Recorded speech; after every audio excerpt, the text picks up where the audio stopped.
Sometimes the monsters we fear most are the children we've abandoned. The winter winds howled through Ravenscroft like the voices of the damned, carrying with them the scent of death and the whispered prayers of mothers clutching their daughters close. In the crumbling manor that overlooked the village, 17-year-old Elias Dracul stood at his window, watching the candlelit procession below as they carried another young woman to her grave. The villagers blamed him, the pale, red-eyed boy who drank blood to survive. But Elias knew a terrible secret they did not. Each victim bore the same crescent-shaped birthmark he'd carried since birth, hidden beneath his collar like a brand of shame. For months he'd watched in horror as girls with his mark died one by one, their bodies drained not of blood, but of something far more precious. Tonight, only one remained, Mira, the servant girl dying of consumption in the poorhouse, whose green eyes mirrored his own with haunting familiarity. As Elias prepared to venture into the village for what might be the last time, a single question burned in his mind. What if the monster wasn't him at all, but the truth he was about to uncover? Before we jump back in, tell us where you're tuning in from, and if this story touches you, make sure you're subscribed, because tomorrow I've saved something extra special for you. The leather boots felt foreign against his feet. Elias had grown accustomed to bare soles against cold stone floors, but tonight demanded he appear less like the creature of legend the villagers believed him to be. He pulled his dark cloak tighter around his shoulders, the familiar weight of solitude settling upon him like an old friend. The crescent birthmark beneath his collar seemed to burn with each heartbeat, a reminder of the terrible pattern he'd been powerless to prevent. 3 months. 3 months since the first girl had been found in the forest, her body unmarked save for the peculiar pallor that had overtaken her features. The village physician had declared it a wasting sickness, but Elias had seen the truth when they'd carried her past his manor, the same crescent moon birthmark, positioned exactly as his own, visible for just a moment before they'd covered her with a burial shroud. Then came Anastasia, the blacksmith's daughter. Found collapsed in her father's forge, her hammer still clutched in her lifeless fingers. The mark had been harder to spot on her, hidden beneath a cascade of auburn hair, but Elias's supernatural vision had caught the telltale curve of the crescent as her head lolled to one side. By the third death, he'd begun keeping a journal, a morbid catalogue of similarities that made his undead blood run cold. Each girl between the ages of 15 and 20, each bearing the birthmark, each dying with that same ethereal emptiness in their eyes, as if something vital had been extracted from their very souls. The villagers' hatred had intensified with each death. They'd always feared him, the boy who never aged properly, whose skin remained paper white despite the mountain sun, whose crimson eyes reflected light like a predator's. But fear had transformed into murderous suspicion when Father Henrik suggested that perhaps their resident monster had finally begun claiming victims. If only they knew how wrong they were. Elias had never taken a human life, despite the burning hunger that gnawed at his insides daily. He sustained himself on the blood of deer and rabbits, sometimes wild boar when the forest provided. The taste revolted him, but it kept the terrible thirst at bay without requiring him to become the beast everyone already believed him to be. The iron gate of his manor groaned in protest as he pushed it open, the sound echoing through the narrow streets below like a death knell. Ravenscroft lay before him, a collection of timber and stone buildings huddled together against the bitter mountain cold. Candlelight flickered in windows like trapped spirits, and somewhere in the distance, he could hear the low chanting of evening prayers. They were praying for protection. From him. His footsteps were silent against the cobblestones, another gift of his cursed nature. The few villagers still abroad at this hour crossed themselves and hurried past without meeting his gaze. A mother yanked her young son closer as Elias approached, whispering fervent prayers under her breath. The boy stared at him with wide, curious eyes until his mother's hand covered them completely. The poorhouse squatted at the village's edge, like a diseased growth, its windows dark, save for the occasional flicker of a dying candle. Elias had visited this place before, always under cover of darkness, leaving small offerings of food and coin for those who had nowhere else to turn. It was here, that he'd first seen Mira 3 weeks ago, her green eyes so startling in their familiarity that he'd nearly called out to her. Those eyes. The same unusual shade of emerald that stared back at him from mirrors and still water. A color so distinctive that encountering it in another had stolen his breath entirely. But it wasn't until yesterday, when he'd glimpsed her helping another patient to the wash basin, that he'd seen the birthmark, crescent-shaped, behind her left ear, identical to his own. The irony wasn't lost on him that the last girl marked for death resided in a place dedicated to the dying. Mira's consumption had advanced rapidly. He'd watched her grow thinner and paler with each passing day, her breathing becoming more labored, her movements more fragile. If the pattern held true, she had perhaps days before whatever force claimed the others came for her as well. But tonight felt different. Tonight carried an urgency that made his supernatural senses sing with warning. The very air seemed charged with malevolent energy, and the shadows appeared to writhe with hidden purpose.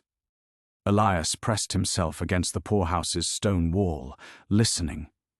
From within came the sounds of restless sleep, coughing, shifting, the occasional whimper of pain. But underneath it all, he detected something else, a presence that didn't belong. Something that made his vampiric nature recoil in recognition. Whatever had been hunting the marked girls wasn't finished, and tonight it had come for Mira. His hand found the door handle, cold iron against skin that rarely felt temperature.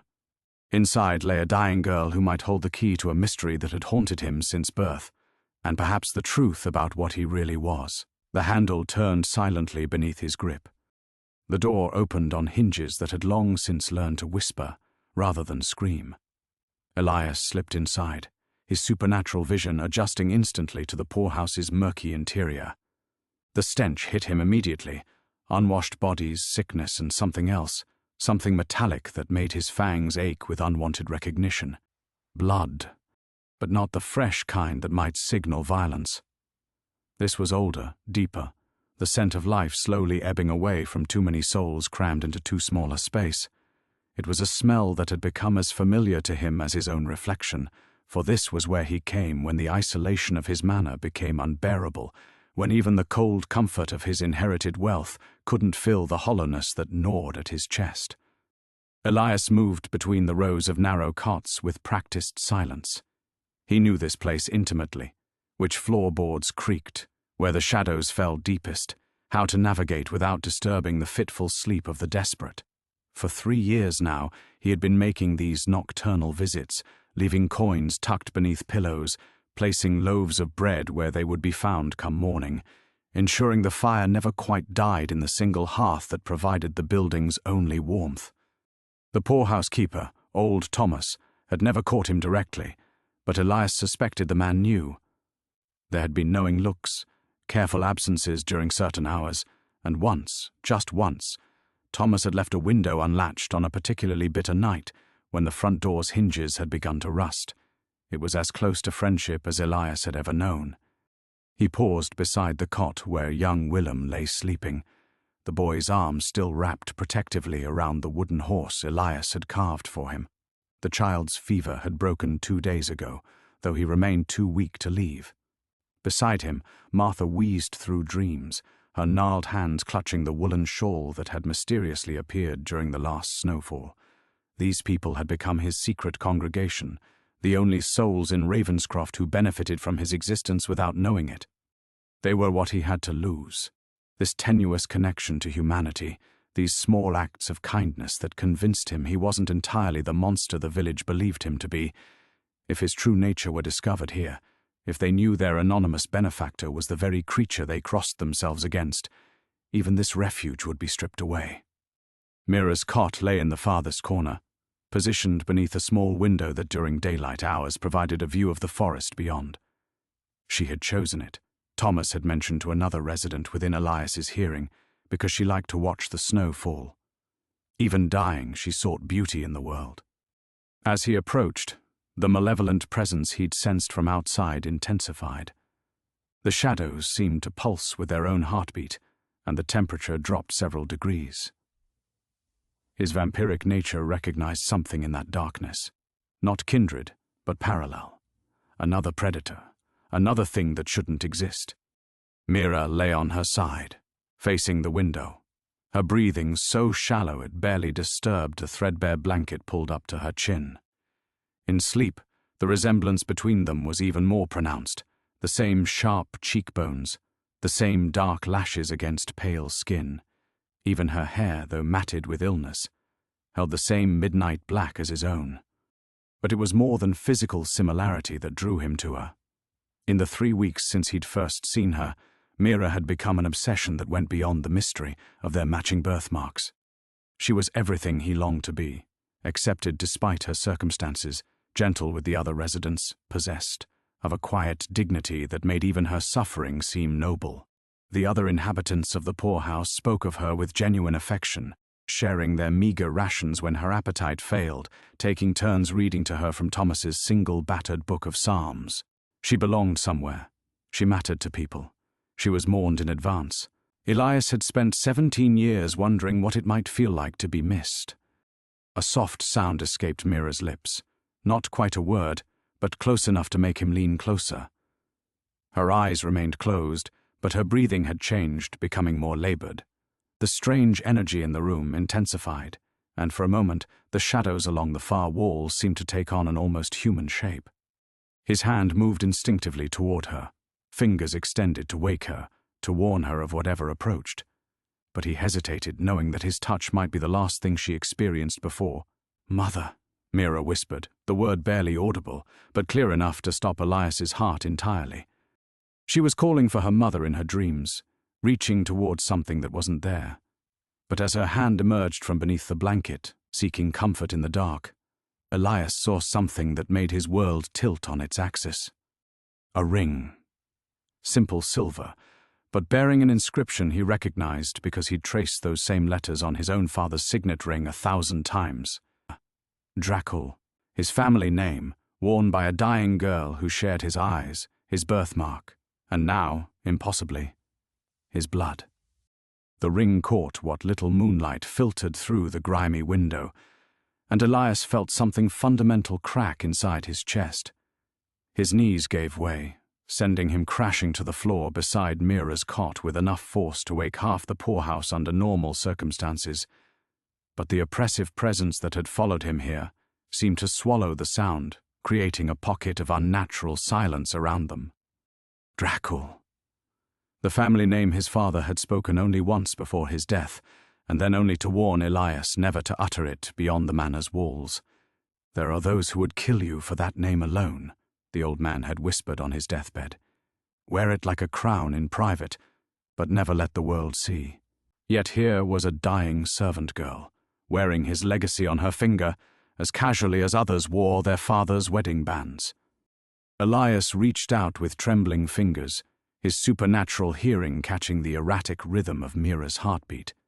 The ring was warm against his touch, warmer than her fever-chilled skin had any right to make it. As his fingertip traced the familiar inscription, memories flooded back unbidden. His father's study, the portrait above the fireplace showing a woman with kind eyes and midnight hair, the way his father's voice would break when Elias asked about his mother. "She was taken from us," had been the only answer. "Stolen away when you were barely more than an infant." Mira's eyes opened. They were his eyes, not merely the same color, but identical in every way. The same golden flecks around the iris, the same slight upturn at the outer corners, the same depth that suggested old souls trapped in young bodies. But where his eyes held the predatory gleam of his vampiric nature, hers carried only warmth and a terrible familiar sadness.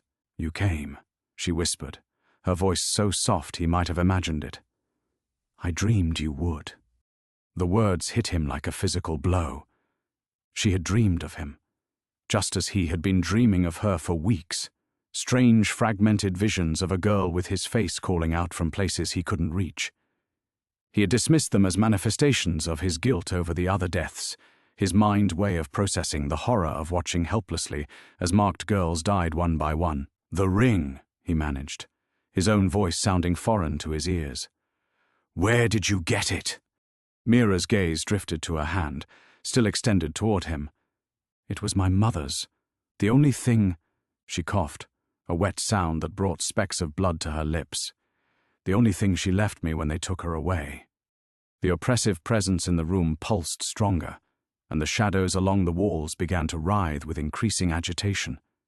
Whatever had been hunting the marked girls was close now, close enough that Elias could smell its otherworldly stench beneath the poorhouse's usual miasma. But he couldn't move, couldn't think beyond the impossibility of what Mira had just revealed. When was she taken? The question tore from his throat unbidden. 17 years ago. Mira's hand found his, her fingers ice-cold but somehow comforting. They said she died in childbirth, but the woman who raised me, she told me the truth before she passed. Said my mother was stolen away to some great house in the mountains. Said she had another child there, a son. The room spun around him. 17 years ago. The same time his father had told him his mother was taken from us. The same age they both were now. The same house in the mountains where Elias had spent his entire cursed existence, believing himself to be alone in the world. What was her name? He whispered, though part of him already knew the answer. Elisabetta Dracul. Mira's grip on his hand tightened with what little strength remained to her. She named me for her, Mirabelle Elisabetta, but she never got to— The shadows exploded outward from the wall, coalescing into a form that made Elias's vampiric nature shriek in recognition and terror. Not human, but wearing humanity like an ill-fitting coat. Its presence sucked warmth from the air and hope from the soul, and as it turned its attention toward Mira's fragile form, Elias understood with horrible clarity what had been taking the marked girls. It was collecting them, harvesting them, and Mira, his sister, his blood, the family he had never known existed, was its final prize. The creature's hand extended toward Mira's throat, fingers ending in claws that gleamed like black ice. In seconds, she would join the other girls in death, and with her would die every answer to questions that had haunted him since birth. Elias had a choice to make. Reveal his true nature and fight, thereby destroying any chance of the human connection he had always craved, or remain hidden and lose the only family he had ever known. The monster's claws descended toward Mira's neck. Elias chose, but even as his muscles tensed to spring, even as his vampiric nature roared for him to act, Elias froze. The paralysis wasn't physical. It was something deeper, more insidious. A lifetime of carefully constructed walls crumbling at the worst possible moment.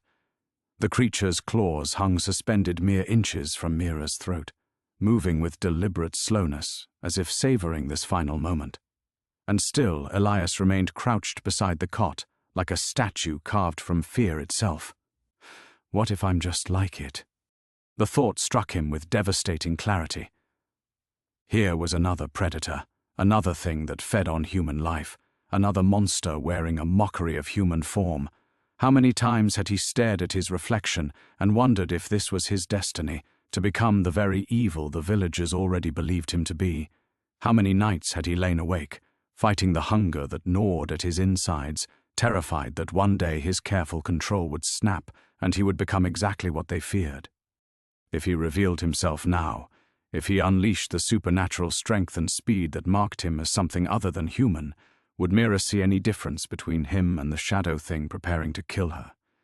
In her final moments, would she realize her brother was just another monster? The creature's head turned toward him with predatory awareness, and Elias saw his own face reflected in eyes like black wells. For a horrifying instant, it was like looking into a dark mirror, seeing what he might become if he stopped fighting his nature.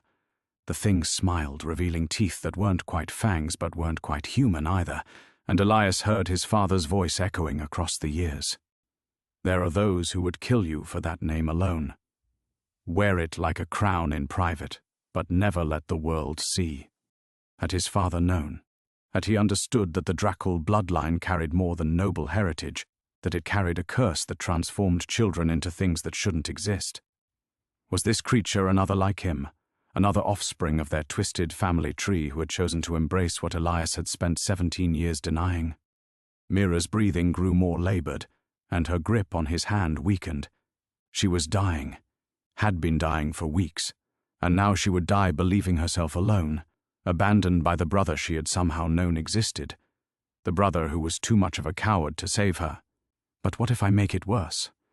The doubt crashed over him like a physical weight. Every story he had ever heard about his kind involved death and destruction. Vampires didn't save people, they destroyed them. What if his intervention only hastened her death? What if his touch was somehow poisonous to a weakened system?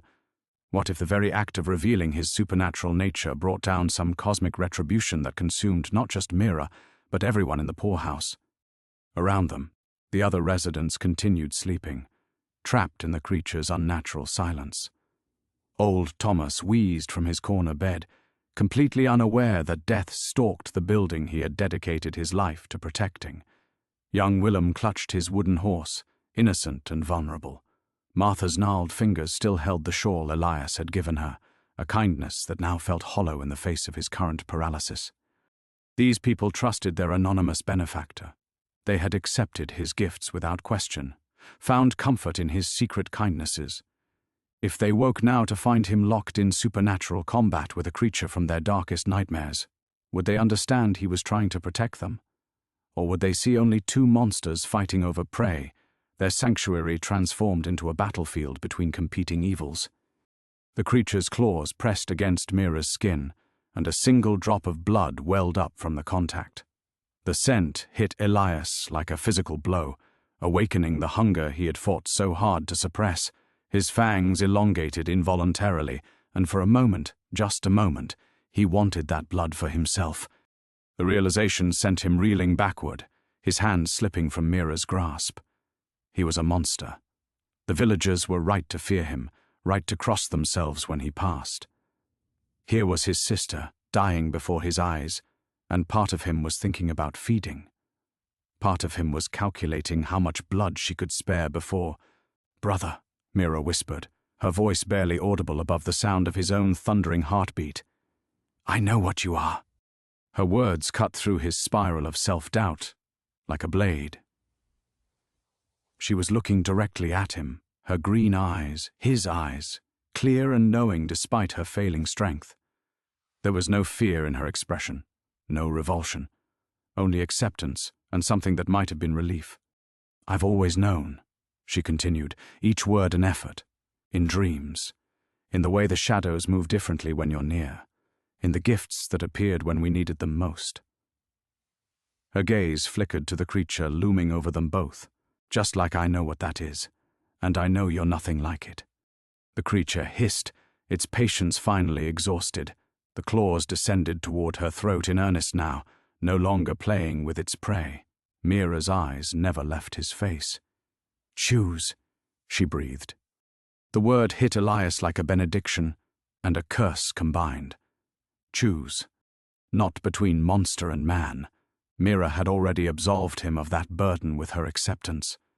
The choice was simpler and infinitely more terrifying, between the safety of his carefully constructed isolation and the terrifying unknown of belonging to something larger than himself. He lunged.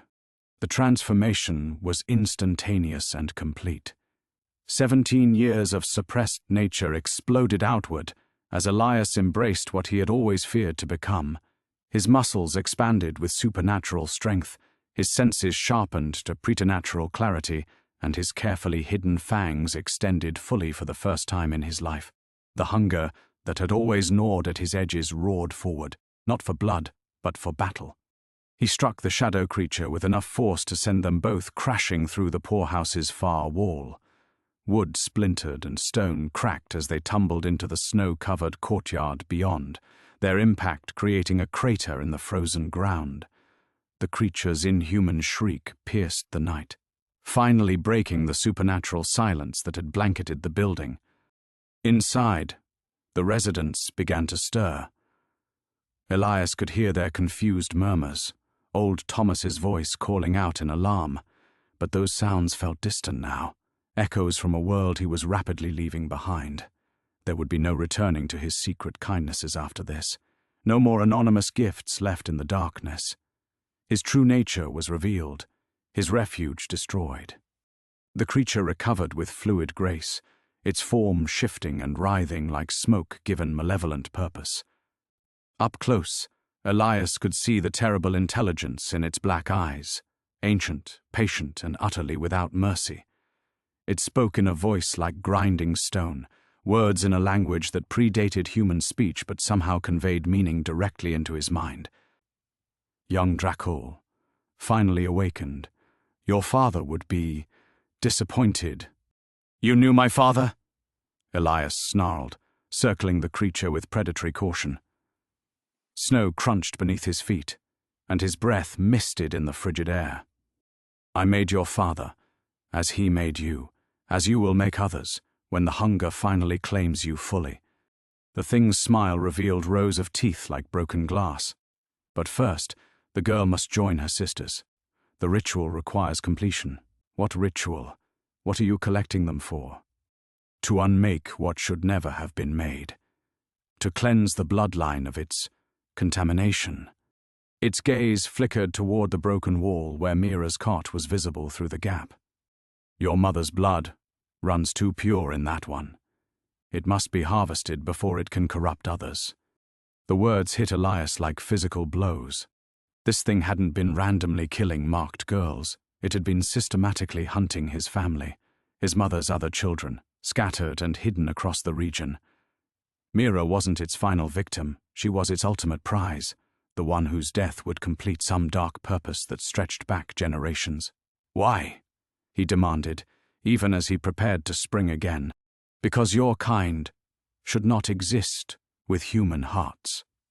The creature's form began to expand, shadows bleeding from its edges like ink in water. The original bloodline understood its purpose. Apex predators, perfect killers. But your mother's line brought weakness, compassion, mercy, love, abominations like you who feed on bread and kindness instead of blood and terror. Understanding crashed over Elias with devastating clarity. The vampire bloodline hadn't been corrupted by some ancient curse. It had been purified by his mother's influence. She had somehow changed them, made them capable of more than mere predation.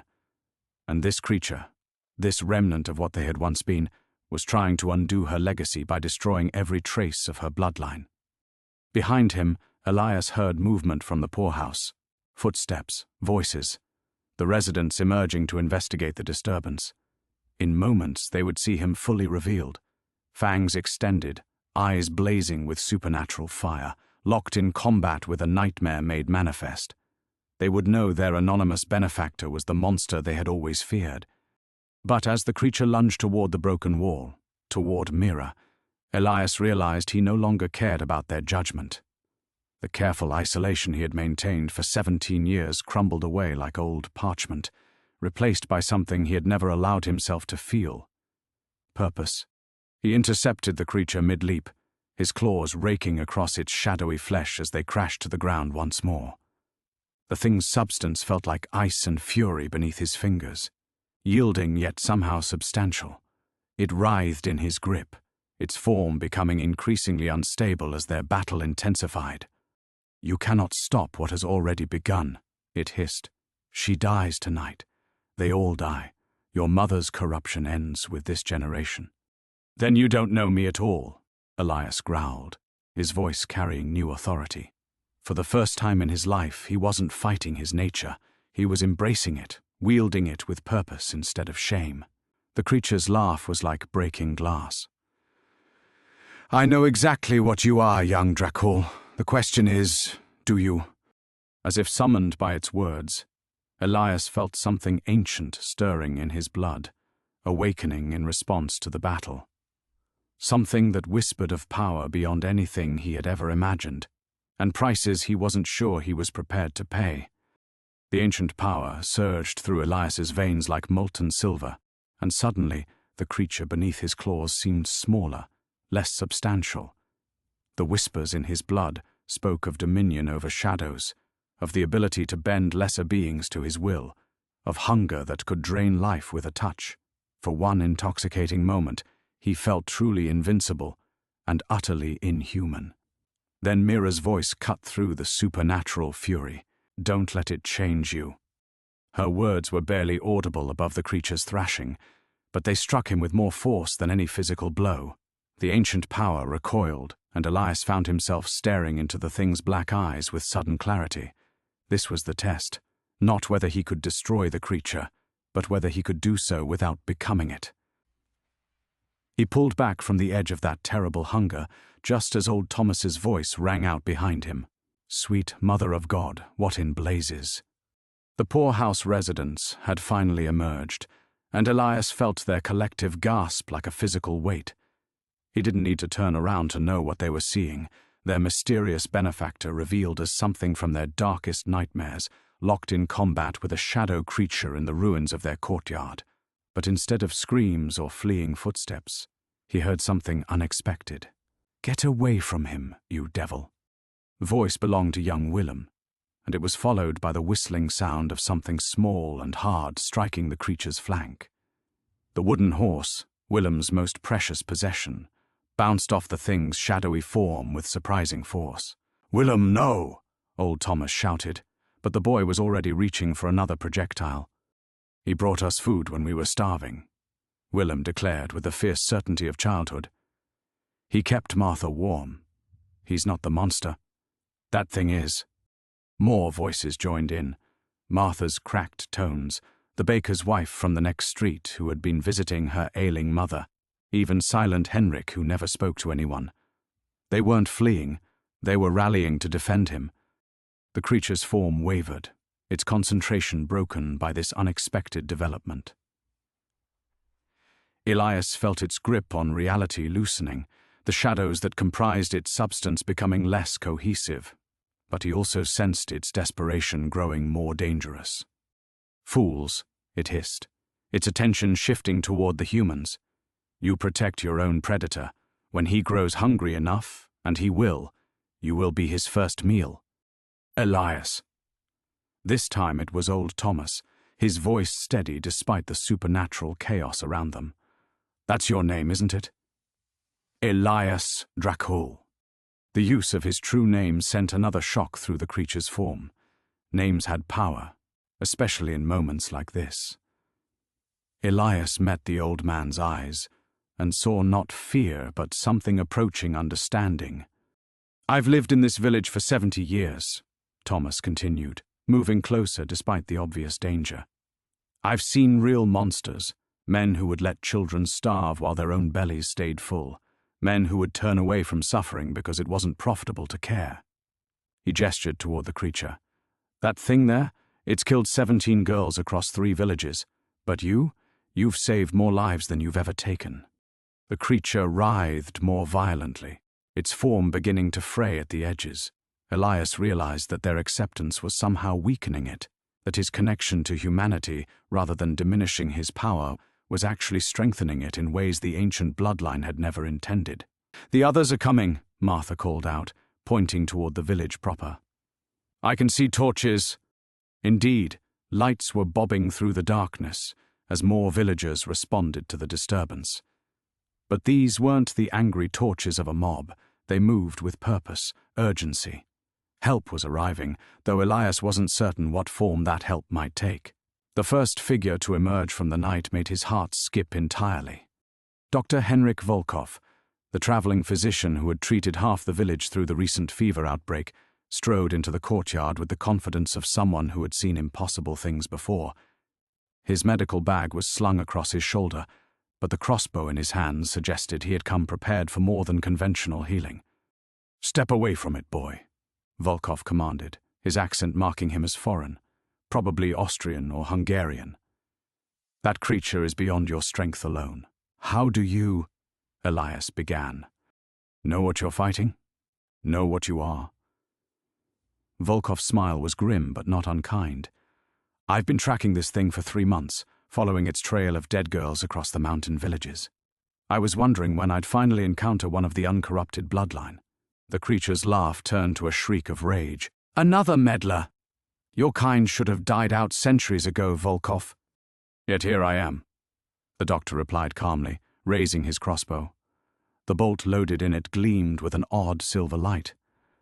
"Shall we finish this properly, young Dracul, Or would you prefer to keep wrestling with shadows all night?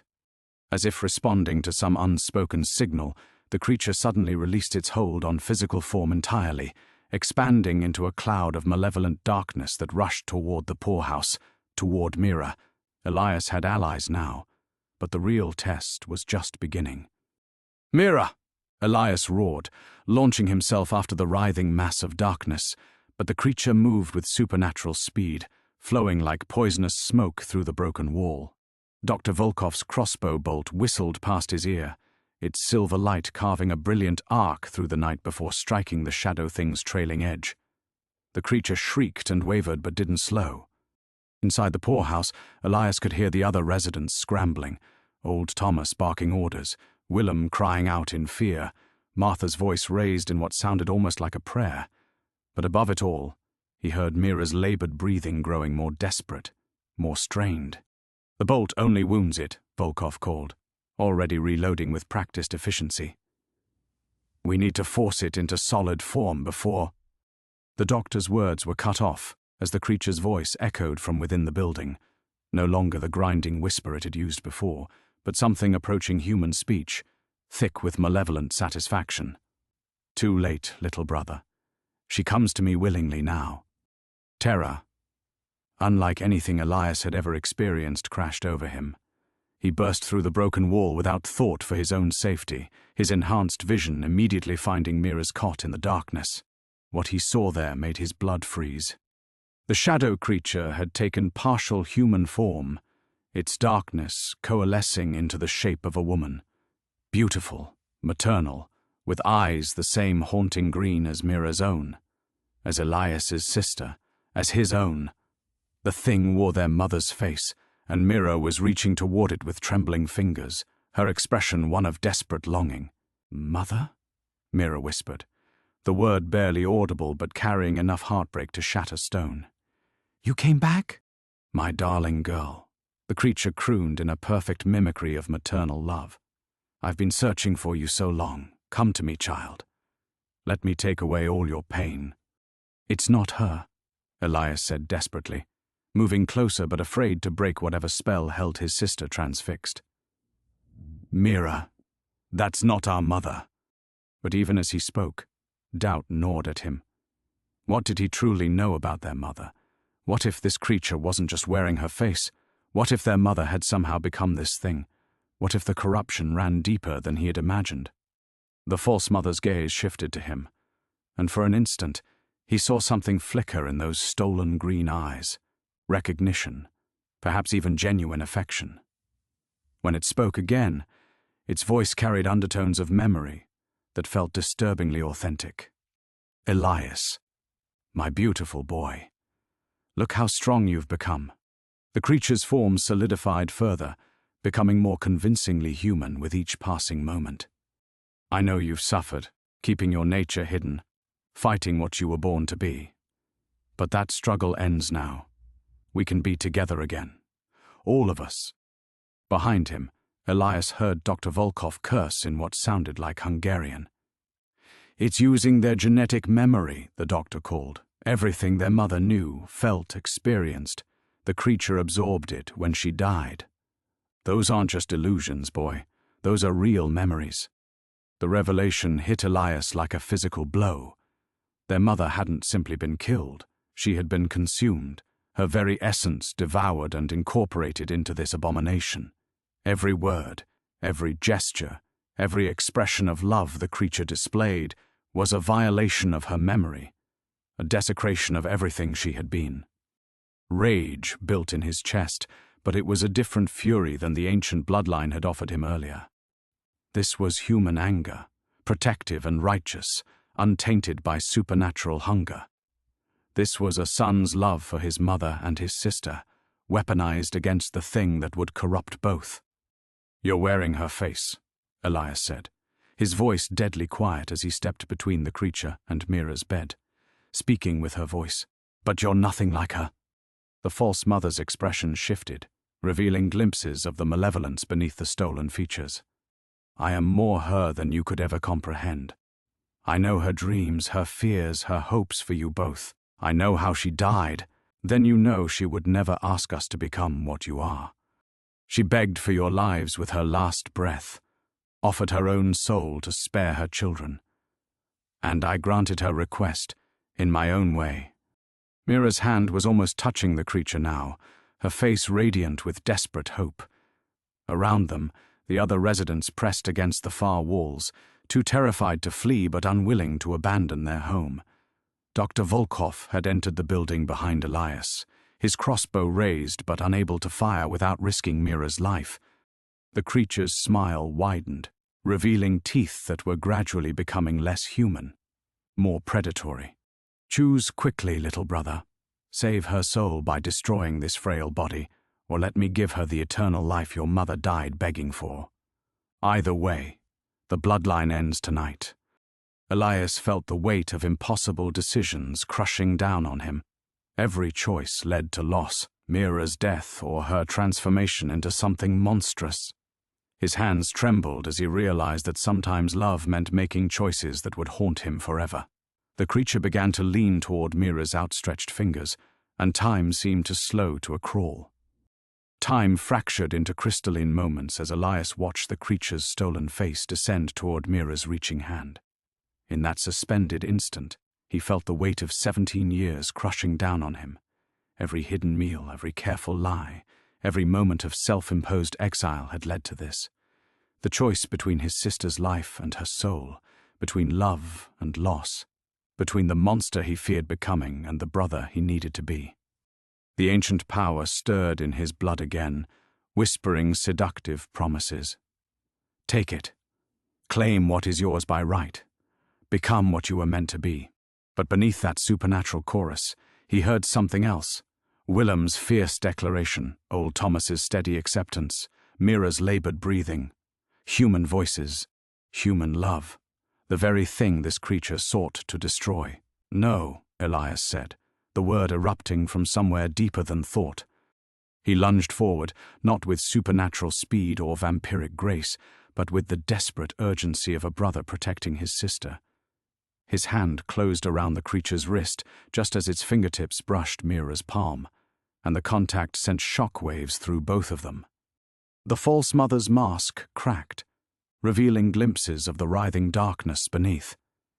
"Foolish boy, you only delay the inevitable, maybe," Elias gasped, feeling the creature's essence burning against his skin like ice and acid. "But delay is all I need." Dr. Volkov's crossbow sang, the silver bolt piercing the creature's shoulder and pinning it momentarily in physical form.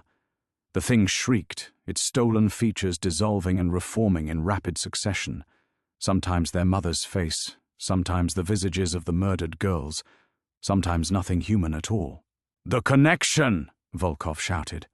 "While it's weakened. Break the bloodline connection!" But Elias barely heard him. The moment his skin touched the creature's, images flooded his mind, not the gentle memories it had shown Mira, but the truth it had tried to hide. He saw his mother in her final moments, not begging for their corruption but fighting desperately to prevent it. She had died protecting something precious, something this abomination wanted to claim. "She didn't bargain with you," Elias snarled, his grip tightening despite the agony. "She was protecting us from you." The creature's form writhed, becoming less stable as its lies unraveled. The bloodline must be purified. The contamination must end. "You're right about one thing," Elias said, meeting what passed for its eyes.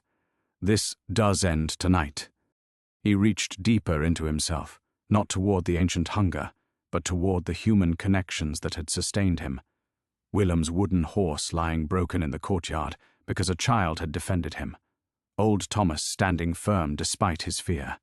Martha's cracked voice raised in protection. Dr. Volkov risking everything to help strangers.